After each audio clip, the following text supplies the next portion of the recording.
Kartais mes išgyvename nemalonę situaciją tam tikroje vietoje ir išgyventas jausmas toje situacijoje tampa mums gyvu ir kuriančiu vėl panašias situacijas. Štai pavyzdys.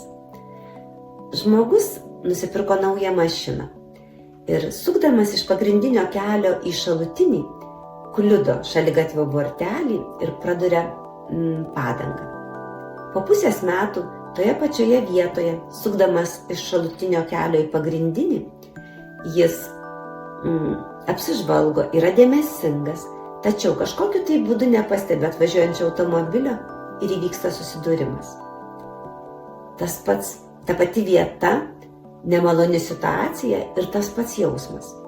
Kažkas dar pajuokauja, kad reikėtų pašventinti šitą vietą, nes ji pritraukia nemalonės situacijas, bet ne vieta čia kalta.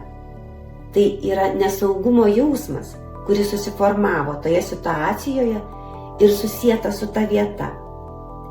Tad ką daryti, kad šis jausmas nebekurtų tokių situacijų?